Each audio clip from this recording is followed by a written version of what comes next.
নমস্কার নমস্কার নমস্কার নমস্কার নমস্কার নমস্কার নমস্কার নমস্কার আপনাদের সবাইকে নমস্কার জানাচ্ছে আপনাদের সৌমিত্র বসু। সবাইকে অজস্র শুভকামনা জানাচ্ছে, সবাইকে স্বাগত জানাচ্ছে আজকের এই শরণাগত অনুষ্ঠানে এবং সবাইকে শুভ সকাল জানাচ্ছে। শুভ সকাল, শুভ হোক, শুভ হোক, শুভ হোক, সকলের শুভ হোক, সকলের শুভ হোক। আজ একটা বিশেষ দিন, মহাপুরুষ শ্রী দামোদর দেবের আবির্ভাব তিথি। বেণীমাধবশীলের পঞ্জিকা অনুযায়ী আজকের দিনটার কথা বলি। আজকে 25শে ফাল্গুন 1431, ইংরেজির 10ই মার্চ 2025, সোমবার। আজ একাদশী। সূর্যোদয়ের সময় ভোর 5:56, সূর্যাস্তের সময় সন্ধে 5:40। নক্ষত্র পুষ্যা। আজকে জন্মে কর্কট রাশি, বিপ্রবর্ণ, দেবগণ। রাত্রি 2:31 গতে রাক্ষসগণ।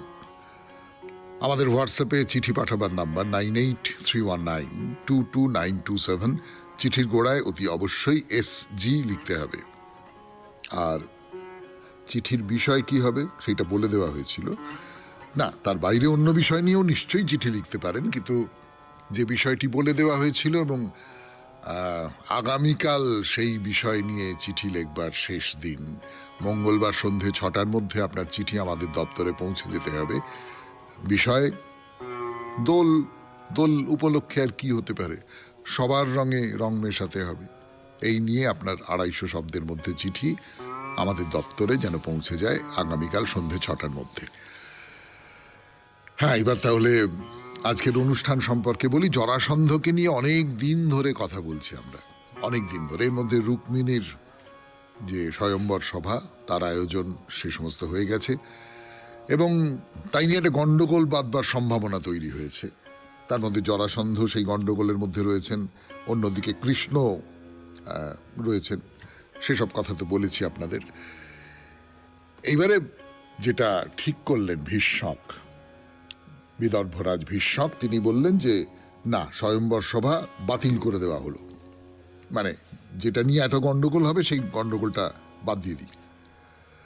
এইখান থেকে আমরা শুরু করব আমাদের পুরাণ চিরন্তন নিয়ে কথা বলা। তারপরে চলে যাব স্বামী বিবেকানন্দের রচনা থেকে পাঠ। এই পর্বে বহুত্বে একত্ব, এই প্রবন্ধটি আমরা পড়ে শোনাচ্ছি পর্যায়ক্রমে। সংস্কৃত যে শ্লোক আছে, অনবরত আছে এবং তার ব্যাখ্যা করে যাচ্ছেন স্বামীজি, সেই মূল সংস্কৃতগুলো বাদ দিচ্ছি, শুধু তার ব্যাখ্যা সেটাই শোনাচ্ছি আপনাদের। তারপরে ঠাকুর শ্রী রামকৃষ্ণ পরমহংসদেবের কথামৃত থেকে পাঠ, স্বামী লোকেশ্বরানন্দজির রচনা থেকে পাঠ, আপনাদের চিঠিপত্র এবং শেষে বাইরে দূরে। এই হলো 92.7 বিগ FM এ শরণাগত অনুষ্ঠানে আজকের অনুষ্ঠান সূচি। তাহলে এবারে শুরু করব পুরাণ চিরন্তন জরাসন্ধের কথা, কিন্তু তার আগে শুনে নেব গান। গানের পর আপনাদের সৌমিত্র বসু ফিরে এলো 92.7 বিগ FM এ শরণাগত অনুষ্ঠানে। তো যেটা বলছিলাম যে ভীষ্মক, বিদর্ভরাজ ভীষ্মক দেখলেন এই গন্ডগোল হয়ে যাচ্ছে ব্যাপারটা। এদিকে কৃষ্ণ, ওদিকে জরাসন্ধ, তার মধ্যে নানান রকমের রুক্মিণীর ভাই, সে রেগে যাচ্ছে, এইসব করে একটা গোলমাল পাকাচ্ছে। তো উনি বললেন যে না, স্বয়ম্বর সভা হবে না, ব্যাস। তো সবাই তো চলে টলে গেল, শুধু কয়েকজন থেকে গেল। এই স্বয়ম্বর সভা নিশ্চয়ই যেটা বাতিল করে দেওয়া হলো, 1-জন থেকে গেল। জরাসন্ধ তো থেকে গেলই, সুনীত, দন্তবক্র, শিশুপাল, তারা থেকে গেল। তো যারা থেকে গেলেন তাদের সামনেই ভীষ্মক ওই রুক্মী, তুমি একটা ছেলে মানুষের মতো আচরণ করেছো, এটা তোমার রাজপুত্র হিসেবে মানায় না, তুমি এই রকম করে একটা গন্ডগোল পাকিয়ে দেবার চেষ্টা করছে বলে বেশ বকাবকি করলেন। মানে রুক্মীর আহ্বানেই তো এই স্বয়ম্বর সভা, সেখানে আবার কৃষ্ণকে নিমন্ত্রণ করা হয়নি, এইটা নিয়েই তো গন্ডগোল বাঁধতে পারে। তো ভীষ্মক একেবারে নিশ্চিত যে যদি কৃষ্ণ বাসুদেব এইটার কারণে অপমানিত হতেই পারেন, তাহলে কিন্তু বিদর্ভের মুশকিল আছে। এই নিয়ে কথা বলছেন। তখন ওই রুক্মির সমর্থনে কথা বলবার জন্য শাল্য উঠে দাঁড়ালেন, সৌভপতি শাল্য। তার যুক্তি হচ্ছে যে মহাবীর রুক্মী কৃষ্ণ দমনে সক্ষম, কিন্তু কৃষ্ণকে সকলে ভগবান বলে মনে করে, সেই জন্য তিনি এই কাজটা করছেন না। কিন্তু রুক্মী ইচ্ছে করলেই কৃষ্ণকে হারিয়ে দিতে পারেন। এবং শাল্য বলছেন যে কৃষ্ণ বধের উপযুক্ত ব্যক্তি হলেন পরাক্রমশালী যবনরাজ, কালো যবন। কৃষ্ণ তাকে বধ করতে পারবেন না, তিনি কৃষ্ণেরও অবদ্ধ। তো জরাসন্ধের যে মনের ভাব সেইটা বুঝে শাল্য তাকে যাতে লজ্জা পেতে না হয় এবং যাতে তিনি খুশিও হন, সেই তিনি হঠাৎ একটা প্রস্তাব করে বসলেন। যে প্রস্তাবটা কি? শাল্য এটা বুঝেছেন যে কৃষ্ণকে আরো একবার শাস্তি দেওয়া দরকার, তাতে জরাসন্ধ খুশি হবে না, জরাসন্ধকে খুশি করাটা খুব দরকার। কিন্তু না, এখন জরাসন্ধকে সামনে রেখে কোনো আক্রমণের মধ্যে আমরা যাব না, কৃষ্ণকে শাস্তি দিতে হবে অন্যভাবে। সেই জন্যই এই কালো যবন নামটা উঠল। আসলে কালো যবন সম্পর্কে বলি আপনাদের, কাল, মহাকাল, এই কাল যবন তিনি গার্গমুনির ছেলে এবং মহাদেব বর দিয়েছিলেন মথুরাবাসীরা কেউ তাকে হত্যা করতে পারবে না। অন্যদিকে কাল যমন যখন আক্রমণ করে, মথুরার যে কোনো মানুষ অসহায়। তবে কালো যবন সম্পর্কে শাল্য অনেক বেশি জানেন, কালো যবনকে জরাসন্ধ খুব বেশি চেনেন না। শুনছেন পুরাণ চিরন্তন 92.7 বিগ এফএম এ শরণাগত অনুষ্ঠানে। আমি আছি আপনাদের সঙ্গে, আপনাদের সৌমিত্র বসু। ফিরে আসছি, একটু গান শুনে নি। গানের পর ফিরে এলো আপনাদের সৌমিত্র বসু 92.7 বিগ এফএম এ শরণাগত অনুষ্ঠানে। তো এইরকম একটা কালো যবনের কথাটা উঠে পড়েছে। তো জরাসন্ধ বললেন বেশ, খুব ভালো, তাহলে কালো যবনকে খবর দেওয়া হোক। তো একটা কাজ করো, আমার যে দিব্য বিমানটা আছে সেইটা নিয়ে কালো যবনের কাছে যাও। জরাসন্ধ বললেন যে তাড়াতাড়ি কালো যবনকে মথুরা আক্রমণ করতে রাজি করাও। শাল্য, তুমি এই দায়িত্বটা নাও। করে মগধে ফিরে গেল। তো জরাসন্ধের দূত শাল্য তিনি কালো যবনের কাছে গেলেন, গিয়ে বললেন যে এরকম একটা প্রস্তাব এসেছে, আপনি এই প্রস্তাবে রাজি হয়ে যান, আপনি কৃষ্ণকে আক্রমণ করুন, আপনি মগধরাজ এই প্রস্তাব দিয়েছেন আপনাকে। তো যবনদের অধিপতি কালো যবন, তিনি তো জরাসন্ধের নাম স্বভাবতই খুব ভালো করে জানেন এবং তার সঙ্গে কখনো দেখা হয়নি, কিন্তু জরাসন্ধ সম্পর্কে তার মনের মধ্যে খুব শ্রদ্ধা আছে এবং তিনি খুব ভালো করে পুরো ব্যাপারটা জানেন। মানে শাল্য তার কাছে পৌঁছবার আগেই তার কাছে খবর চলে এসেছে যে জরাসন্ধের দূত হয়ে তার কাছে আসছেন শাল্যরাজ। তো কালো যবন বললেন যে হ্যাঁ, আমি জানি, আমি সবটাই জানি আপনি কেন এসেছেন। আমার শুধু আশ্চর্য লাগছে একটা কথা ভেবে, যে যার বাহুবল আশ্রয় করে আমরা নিরুদ্বেগে দিন কাটাই, সেই জরাসন্ধের কাছে এমন একটা কাজ কি অসাধ্য হয়ে উঠেছে যার জন্য আপনাকে দূত করে পাঠিয়েছেন আমার কাছে। না না, তিনি কি বলে পাঠিয়েছেন আমাকে ঠিক করে বলুন, পুরোটা একেবারে বিস্তারিতভাবে বলুন। আমার পক্ষে একেবারে দুষ্কর যদি হয়ও তাহলেও আমি সে কাজ করব। তো শাল্যরাজ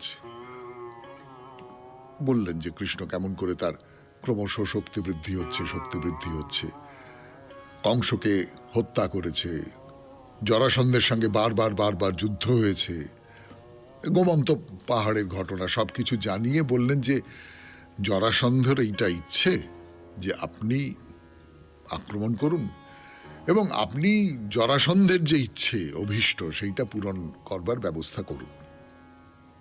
তো বলেন বেশ, জরাসন্ধ আদেশ করেছেন, এরপরে আর কি কথা থাকতে পারে, আমি রাজি বলে তিনি এইবার যুদ্ধ করতে রওনা হলেন। কালো যবন আজকে এই পর্যন্তই থাক, আবার পরের দিন বলবো তারপর কি হলো না হলো। 92.7 বিগ এফএম এ শরণাগত অনুষ্ঠান শুনছেন। এখন স্বামী বিবেকানন্দের রচনা থেকে পাঠ।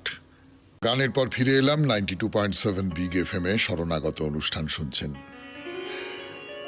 স্বামী বিবেকানন্দের রচনা থেকে পাঠ, বহুত্বে একত্ব। যতটা পড়েছিলাম তারপর থেকে পড়ে শোনাই। বেদের ব্রাহ্মণ ভাগে নানাবিধ স্বর্গের কথা আছে। উপনিষদের মত এই যে এই সকল স্বর্গে যাইবার বাসনা ত্যাগ করিতে হইবে। ইন্দ্রলোকে বরুণ লোকে যাইলেই যে ব্রহ্মদর্শন হয় তাহা নহে, বরং এই আত্মার ভিতরেই ব্রহ্মদর্শন সুস্পষ্ট রূপে হইয়া থাকে। যেমন আরশিতে মানুষ আপনার প্রতিবিম্ব পরিষ্কার রূপে দেখিতে পায়, তেমনি আত্মাতে ব্রহ্মদর্শন হয়। যেমন স্বপ্নে আপনাকে অস্পষ্ট রূপে অনুভব করা যায়, তেমনি পিতৃলোকে ব্রহ্মদর্শন হয়। যেমন জলে লোকে আপনার রূপ দর্শন করে, তেমনি গন্ধর্ব লোকে ব্রহ্ম দর্শন হয়। যেমন আলোক ও ছায়া পরস্পর পৃথক, সেরূপ ব্রহ্মলোকে ব্রহ্ম ও জগতের পার্থক্য স্পষ্ট উপলব্ধি হয়। কিন্তু তথাপি পূর্ণরূপে ব্রহ্ম দর্শন হয় না। অতএব বেদান্ত বলে, আমাদের নিজ আত্মাই সর্বোচ্চ স্বর্গ, মানবাত্মাই পূজার সর্বশ্রেষ্ঠ মন্দির, সর্বপ্রকার স্বর্গ হইতে শ্রেষ্ঠ। কারণ এই আত্মার মধ্যে যেভাবে সেই সত্যকে সুস্পষ্ট অনুভব করা যায়, আর কোথাও তত স্পষ্ট অনুভব হয় না। এক স্থান হইতে স্থানান্তরে গেলেই যে এই আত্মদর্শন সম্বন্ধে বিশেষ কিছু সাহায্য হয় তাহা নহে। ভারতবর্ষে যখন ছিলাম তখন মনে হইত কোন গুহায় বাস করিলে হয়তো খুব স্পষ্ট ব্রহ্মানুভূতি হইবে, দেখিলাম তাহা নহে। তারপর ভাবিলাম হয়তো বনে গেলে সুবিধা হইবে। তারপর কাশীর কথা মনে হইল। সব স্থানই একরূপ, কারণ আমরা নিজেরাই নিজেদের জগৎ গঠন করিয়া লই। যদি আমি অসাধু হই, সমুদয় জগৎ আমার পক্ষে মন্দ বলিয়া মনে হইবে। উপনিষদ ইহাই বলেন, আর সেই একই নিয়ম সর্বত্র খাটিবে। যদি এখানে আমার মৃত্যু হয় এবং যদি স্বর্গে যাই, সেখানেও এখানকার মতোই দেখিব। যতক্ষণ না তুমি পবিত্র হইতেছ, ততক্ষণ গুহা, অরণ্য, বারাণসী অথবা স্বর্গে যাওয়ার বিশেষ কিছু লাভ নাই। আর যদি তোমার চিত্ত দর্পণকে নির্মল করিতে পারো, তবে যেখানেই থাকো না কেন তুমি প্রকৃত সত্য অনুভব করিবে। অতএব এখানে ওখানে যাওয়া বৃথা শক্তি ক্ষয় মাত্র। সেই শক্তি যদি চিত্ত দর্পণের নির্মলতা সাধনে ব্যয়িত হয়, তবেই ঠিক হয়। নিম্নলিখিত শ্লোকে আবার ওই ভাব বর্ণিত হইয়াছে। ইহার রূপ দর্শনের বিষয় হয় না, কেহ তাহাকে চক্ষুর দ্বারা দেখিতে পায় না। হৃদয়, সংশয় রহিত বুদ্ধি এবং মনন দ্বারা তিনি প্রকাশিত হন। যাহারা এই আত্মাকে জানেন, তাহারা অমর হন। শুনলেন স্বামী বিবেকানন্দের রচনা থেকে পাঠ। রচনার নাম বহুত্বে একত্ব। 92.7 বিগ এফএম এ শরণাগত অনুষ্ঠানে কথামৃত থেকে পাঠের সময় যে ঈশ্বরের অনন্ত ঐশ্বর্য, ঈশ্বরের অনন্ত বিভূতি, ঈশ্বরেই আমি যদি ভাবি যে ঈশ্বর এই সমস্ত কিছুর কেন্দ্রে আছেন, ঈশ্বর কোন কিছুর এই ব্রহ্মাণ্ডের কেন্দ্রে আছেন ঈশ্বর, মানে এই যা আকাশ বাতাস, আলো, হাওয়া বা বিরাট মহাবিশ্ব, তার যে বিপুল অন্ধকারের মধ্যে গভীর গোপন আশা, ধ্যান ও নিমগ্ন ভাষা, বাণী খুঁজে ফেরে আমার চিত্তাকাশে। রবীন্দ্রনাথের কবিতা আছে না, অন্ধকারের গভীর গোপন আশা, অন্ধকারের ধ্যান ও নিমগ্ন ভাষা, বাণী খুঁজে ফেরে আমার চিত্তাকাশে। তো এই যে গভীর আশা, এই যে এই বিশালকে আমি খামোকা একটা চেষ্টা করছিলাম, ব্যর্থ হব জেনেই চেষ্টা করছিলাম যে এই বিশালের বিশালত্বটা কোনোভাবে আপনাদের মনের মধ্যে যাতে অনুভব করানো যায়, কিন্তু সে তো সম্ভবই নয়, কোনোভাবেই সম্ভব নয়।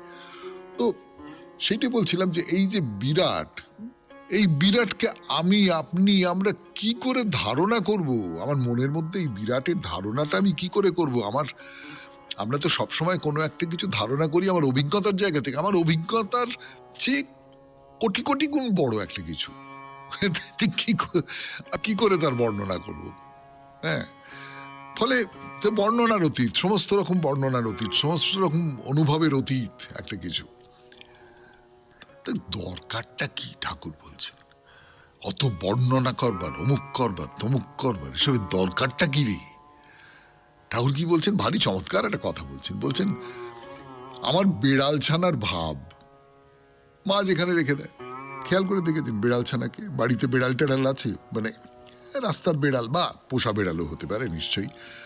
ওই বেড়াল নিয়ে ছানাটা নেতিয়ে পড়ে রয়েছে, বেড়াল নিয়ে তাকে একটা জায়গায় রেখে দিলে ছানা সেইখানে থেকে গেল। ও তুমি আমাকে যেখানে রাখবে আমি সেইখানে থাকবো, আমি কিছু জানি না। তোমার কি আছে না আছে, কত ঐশ্বর্য, কত কিছু, ওসব আমি কিছু জানি না। আমি তুমি যেরকম করে রেখেছো আমি সেই রকম করে। তো কালী মন্দিরের চাতালে বসে স্তব করছেন, ও মা, ও মা, ওকার রূপিণী মা, এরা কত কিছু বলে মা, কিছু বুঝতে পারি না, কিছু জানি না মা। শরণাগত, শরণাগত, শরণাগত। তোমার এই করো যেন তোমার শ্রী পাদপদ্মে শুদ্ধা ভক্তি হয় মা। আর যেন তোমার ওই ভুবনমোহিনী মায়ায় মুগ্ধ করো না মা। শরণাগত, শরণাগত। আমি যেন ভক্তি করে তোমার প্রতি নিজেকে সমর্পণ করে দিতে পারি, এইটার বাইরে আর আমার কিছু চাই না মা। তো এই হচ্ছেন ঠাকুর, এই হচ্ছে তার আকাঙ্ক্ষা। 92.7 বিগ এফএম এ শরণাগত অনুষ্ঠানে শুনছেন কথামৃত থেকে পাঠ। আরো পাঠ করবার জন্য ফিরে আসছে আপনাদের সৌমিত্র বসু গানের পর। যেটা বলছিলাম আপনাদের, এই 92.7 বিগ এফএম এ শরণাগত অনুষ্ঠানে এই যে ঠাকুর মাকে বলছেন যে আমি যেন, আমার যেন তোমার প্রতি ভক্তি থাকে, আমি যেন শরণাগত হয়ে থাকতে পারি, আমাকে তোমার মায়ায় ভুলিও না মা। এই যে মায়াময়ী মা, এই যে রূপ ধারণ করা মা, এর বিপরীতে আর একটা মত তো আছে, যেটা হচ্ছে নিরাকারের মত, যে কোনো আকার নেই, কিছু না। ওই যেটা একটু আগে বলছিলাম যে এই অনন্ত, এই অনন্তকে আমি কেমন করে, কোন আকারের মধ্যে আমি এই অনন্তকে ধরবো? কাজে কাজে অনন্তকে আমি কোনো আকারের মধ্যে ধরবার চেষ্টা করব না। তো ঠাকুর কিন্তু এইটাও মেনে নিয়েছেন। অর্থাৎ তিনি বলছেন যে হ্যাঁ, ঈশ্বর সাকার, আবার ঈশ্বর নিরাকার। খুব চমৎকার সব কথাবার্তা আছে, যে জল জমে বরফ হয়ে যাচ্ছে, তখন সেটা একটা আকার নিচ্ছে, আবার বাষ্প হয়ে যাচ্ছে, তখন নিরাকার হয়ে যাচ্ছে, এইরকম আর কি। তো এইরকম তিনি ভক্তের জন্য রূপ ধারণ করেন। যারা নিরাকারবাদী তাদের তিনি বলেন তোমাদের যা বিশ্বাস তাই রাখবে, কিন্তু জানবে যে তার সবই সম্ভব। তিনি সাকার হতে পারেন, নিরাকার হতে পারেন, আরো কত কিছু হতে পারেন। তার বিরাট ক্ষমতা, তার বিরাট ঐশ্বর্য, তার বিরাট সবকিছু, সেখানে আমি কি করে বলবো তিনি কি হতে পারেন না পারেন? একটা বিশাল কিছু, তার ক্ষমতার পরিমাপ আমি করবার কে? তো মহেন্দ্রর সঙ্গে কথা হচ্ছে, তো মহেন্দ্রকে শ্রীরামকৃষ্ণ বলছেন যে আচ্ছা তুমি তো একটা ধরেছো নিরাকার। তো মহেন্দ্র বলছে আগে হ্যাঁ, তবে আপনি যেমন বলেন সবই সম্ভব, সাকারও সম্ভব। এইটা এইটা ঠাকুরের মত, এইটা মহেন্দ্র বলছেন। তো ঠাকুর বলছেন যে বেশ, আর যেন যে তিনি চৈতন্য রূপে চরাচর বিশ্বে ব্যাপ্ত হয়ে রয়েছেন। তো মহেন্দ্র বলছেন আমি তো ভাবি তিনি চেতনেরও চেতয়িতা, যে চেতন জাগে সেই চেতনটাও তো তিনি জাগিয়েছেন, সবটাই তো তিনি। তো ঠাকুর বলছেন হ্যাঁ, এখন ওইভাবেই থেকো, টেনে টুনে ভাব বদলে দরকার নেই। ক্রমে ক্রমে জানতে পারবে যে ওই চৈতন্য তারই চৈতন্য, তিনি চৈতন্য স্বরূপ। যা কিছু চৈতন্য সেই সমস্তর উৎস তিনি, তিনিই চৈতন্য। আচ্ছা, তোমার টাকা ঐশ্বর্য এতে টান আছে? তো মহেন্দ্র বলছেন যে না, তবে নিশ্চিন্ত হবার জন্য, নিশ্চিন্ত হয়ে ভগবানকে চিন্তা করার জন্য। এই যে ঠাকুর, ঠাকুরেরই কথা তো সব। বলছেন ওরে সংসারী হয়ে থাক, সংসারী হয়ে থেকে তাকে ডাক। সংসারী হয়ে থেকে তাকে ডাকলে হবে কি, যে তুই একটা দুর্গের মধ্যে রয়েছিস, তোর দুবেলা খাওয়া পড়ার কোনো অভাব নেই, তোর মাথার উপর একটা ছাদ আছে, রাত্রির বেলা ঘুমোবার জন্য একটা বিছানা আছে, তোর সেবা টেবা করে দেবার জন্য লোকজন রয়েছে।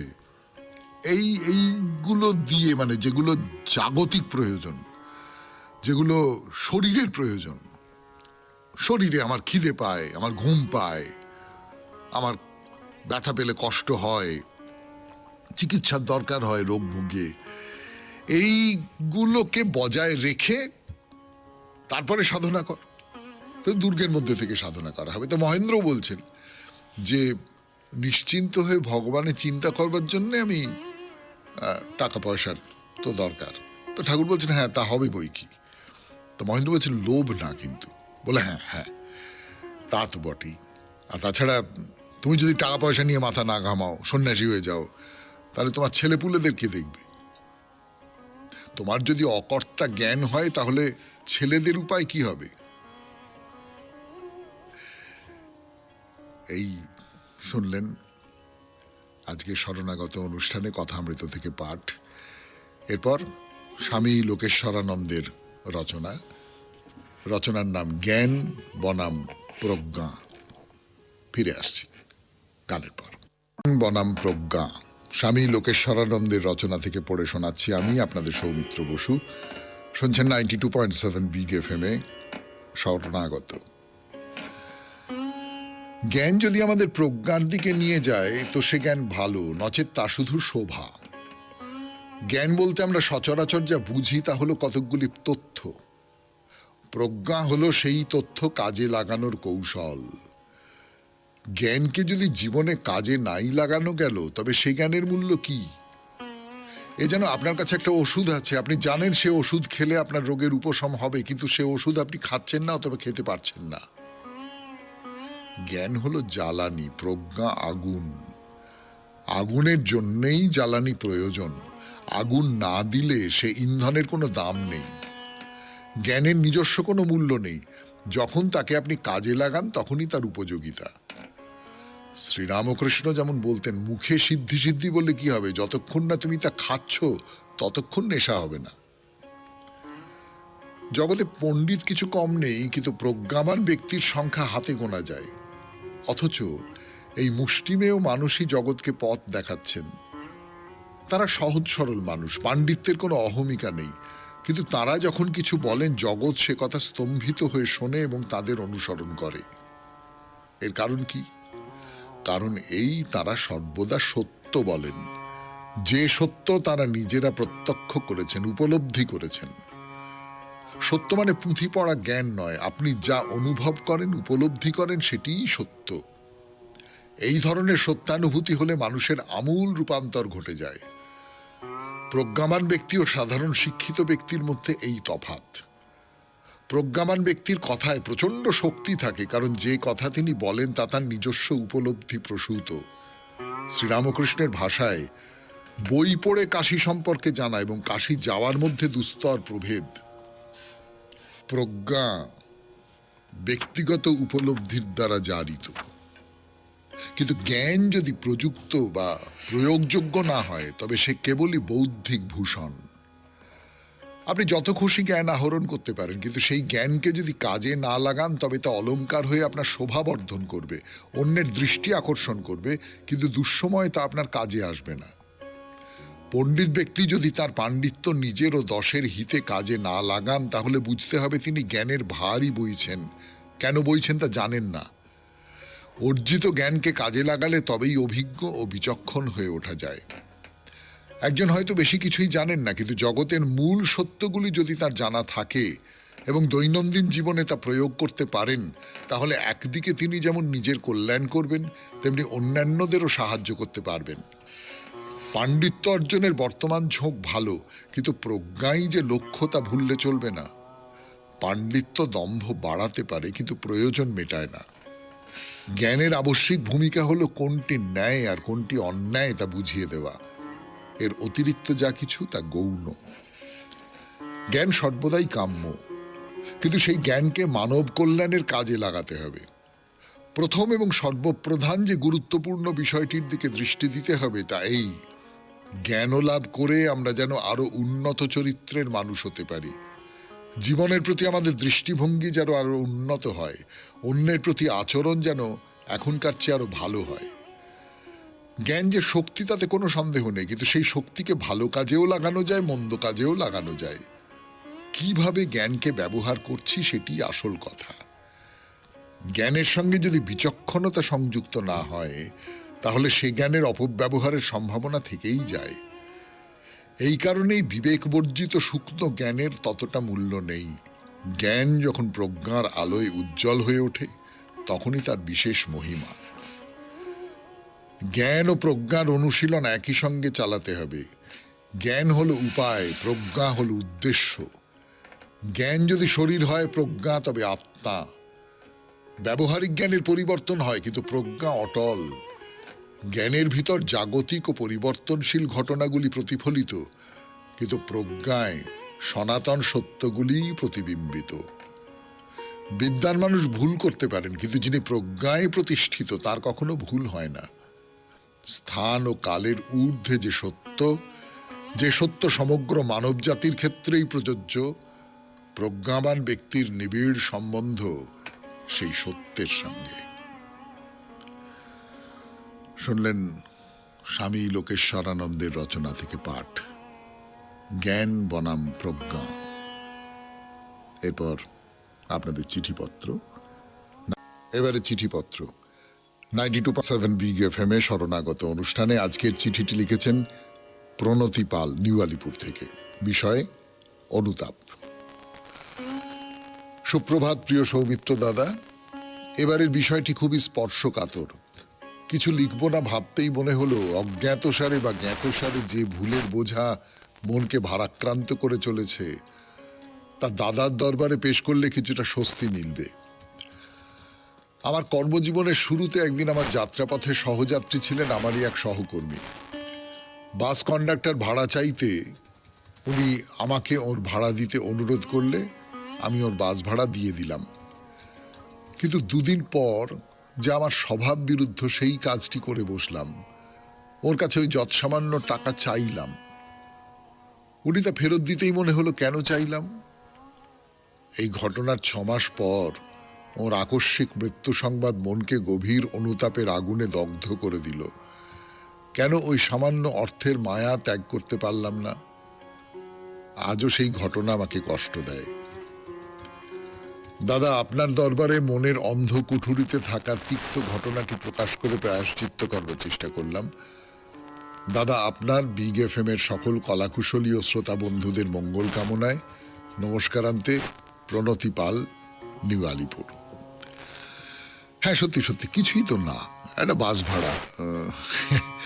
আমরা সাধারণত চাই না, কিন্তু অনেক সময় হয় কি হয়ে যায়, মানে মানুষ হড়কে যায়, জানেন তো, পিছলে যায়। এ তো আমরা দেখে আসছি, আপনিও জীবনে দেখেছেন, আমাদের প্রত্যেকের জীবনেই এরকম হয়েছে। এবং আমি বেশ কল্পনা করতে পারি তিনি খুব অবাক হয়ে আপনার দিকে তাকিয়ে ভাড়াটা দিয়ে দিলেন, কিন্তু আপনার মনের মধ্যে ওইটা একটা খেদ হয়ে থেকে গেল। যাক, কি আর করা যাবে, বলে এখন একটু স্বস্তি হচ্ছে হয়তো। কিন্তু এমনটা সকলের ক্ষেত্রেই হয় প্রণতি দেবী। কাজী এটার জন্য নিজেকে বিশেষভাবে অপরাধী ভাববার কোনো কারণ আছে বলে আমার মনে হয় না। এবারে তাহলে বাইরে দূরে 92.7 বিগ এফএম এ শুনছেন শরণাগত। আমি আছি আপনাদের সঙ্গে, আপনাদের সৌমিত্র বসু। গানের পর এবার বাইরে দূরে 92.7 বিগ এফএম এ শরণাগত অনুষ্ঠান শুনছেন। আমি আছি আপনাদের সঙ্গে, আপনাদের সৌমিত্র বসু। চলুন এবারে আপনাদের কর্ণাটকে নিয়ে যাই। কর্ণাটক, যার রাজধানী বেঙ্গালুরু, আমরা ব্যাঙ্গালোর বলতাম, কিন্তু এখন তো বেঙ্গালুরু।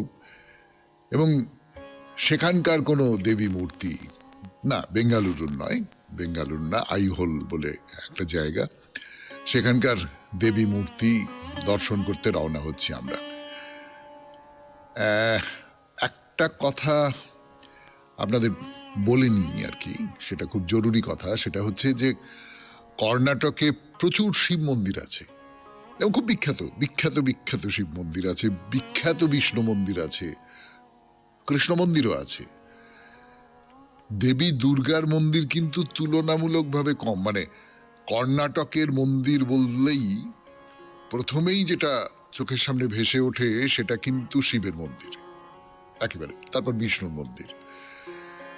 তো দুর্গার মন্দির তুলনায় কম কম গুরুত্বপূর্ণ, কিন্তু তার মধ্যে একটি মন্দিরের কথা বলবো এবং সেই মন্দিরটা খুব খুব খুব খুব গুরুত্বপূর্ণ এবং খুব বিখ্যাত প্রাচীন মন্দির।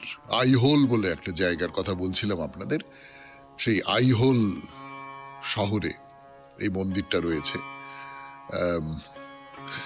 বলে নি একটু আইহোলের কথা একটু বলে নিয়ে তারপরে না হয় মন্দিরের কথায় যাব। আমরা যেরকম বলি আর কি, যে যেখানে মন্দিরটা অবস্থিত তার সম্পর্কে একেবারে খুব সাধারণ একটা দুটো প্রাথমিক কথা তো একটু বলে নি, কিন্তু তার আগে মন্দিরের নামটা বলা দরকার। মন্দিরের নাম হচ্ছে মারিকাম্বা মন্দির। মারিকাম্বা মন্দির, এই যে মন্দির, সেই মন্দির দর্শন করতে এসেছি আমরা 92.7 বিগ এফএম এ শরণাগত অনুষ্ঠানে। মারিকাম্বা মানে হচ্ছেন দেবী দুর্গা, তার নামেই এই মন্দির। তো প্রথমে যে কথাটা বলবার, পশ্চিমঘাট পর্বতমালার কথা তো আমরা ভূগোলে সকলে পড়েছি, তাই না, ছোটবেলায়। তো এই যে আইহোল, এটা খুব শান্ত একটা বুনো পাহাড়ি জায়গায়, অসাধারণ সুন্দর জায়গা, জঙ্গল আছে, গাছপালা ইত্যাদি ইত্যাদি তো আছেই। তার বাইরেও ধর্মীয় দিক থেকেও এবং স্থাপত্যের দিক থেকে, ধর্মস্থানের যে স্থাপত্য সেই দিক থেকে খুব গুরুত্বপূর্ণ একটা জায়গা এই আইহোল, এবং এইখানেই আমাদের এই দুর্গা মন্দিরটি আছে। আর প্রশ্ন হচ্ছে যে এই কথাটার মানে কি? এই সিরসি বলে, সিরসির মন্দির, এই সিরসি কথাটা এসেছে শির থেকে। শির মানে মাথা, মাথার সঙ্গে এই এই এর একটা সম্পর্ক আছে। তো এরম হতে পারে যে মন্দিরের মাথা, মন্দিরের প্রধান এই অর্থে ব্যবহার করা হয়েছে, বা এলাকার প্রধান এই অর্থে ব্যবহার করা হয়েছে। এখানে নানান ধরনের মশলার গাছ আছে, তবে এই যে সিরসি নামটা এটা এসেছে কিন্তু পরবর্তীকালে। আগের একটা খুব সুন্দর নাম ছিল এই জায়গাটার, কল্যাণপত্তন, যেখানে কল্যাণের পত্তন হয়। এটা একেবারে প্রাচীনকালে এই নামটা ছিল। এটা ছিল প্রাচীনকালে একটা প্রধান বাণিজ্য কেন্দ্র। শুনছেন সিরসির মন্দিরের কথা, দুর্গা মন্দির, মারিকাম্বা দেবীর মন্দির। মারিকাম্বা মানে দুর্গা। ফিরে আসছি গানের পর 92.7 বিগ এফএম এ শরণাগত অনুষ্ঠানে। পর শুনছেন জীবনের সহজ পাঠ শরণাগত, এবং আমরা স্টুডিওর চত্বর থেকে, স্টুডিওর ভেতর থেকে বাইরে বেরিয়ে এসেছি, বাইরে বেরিয়ে এসে চলে এসেছি কর্ণাটকে। সেখানে মন্দির দর্শন করতে এসেছি আমরা। তো এই যে দুর্গা মন্দিরটি দর্শন করব, আমরা তো খুব আশা করব যে আপনারা এই অনুষ্ঠানটা শুনে আপনাদের মনের মধ্যে একটা আকাঙ্ক্ষা তৈরি হবে যে এই মন্দিরটা, আইহোলের এই যে মন্দিরটা, এই মন্দিরটা আমরা একটু দর্শন করি। তো কি করে এই জায়গায় আসবেন সেটা একটু বলি। একেবারে প্রায় সমুদ্রের ধারে এই মন্দির, কাছাকাছি দুটো রেল স্টেশন আছে। স্টেশন দুটোর নাম একটু মনে রাখুন। একটা স্টেশনের নাম হচ্ছে তালগুপ্পা, আমাদের খুব চেনা শব্দ দিয়ে এদের বাঁধা যাবে না, তালগুপ্পা। আর আরেকটা স্টেশনের নাম হচ্ছে কুমটা। এদের মধ্যে তালগুপ্পা এই সিরসি থেকে 54 কিলোমিটার দূরে, আর অন্য আর একটা কুমটা 62 কিলোমিটার দূরে। তাহলে তালগুপ্পাতে নামাটাই ভালো।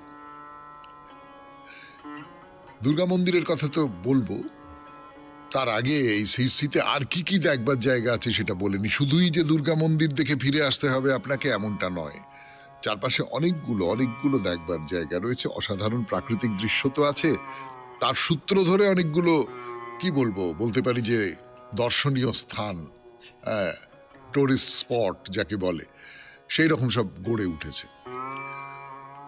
প্রথমেই বলি যে একটা জলপ্রপাত আছে, বিভূতি জলপ্রপাত, আর একটা জলপ্রপাতও আছে। বস্তুত দুটো জলপ্রপাত আছে, বুঝতেই পাচ্ছেন যে একটা পাহাড়ি এলাকা।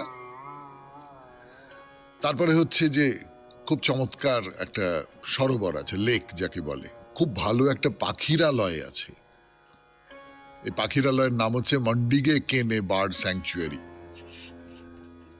একটা দুর্গ আছে, সোনাদা দুর্গ। বেশ, তাহলে এবার এই জায়গাটার প্রাথমিক পরিচয় দেওয়া হলো। এবারে এই মন্দিরের কথায় আসা যাক, মারিকাম্মা মন্দিরের কথায়।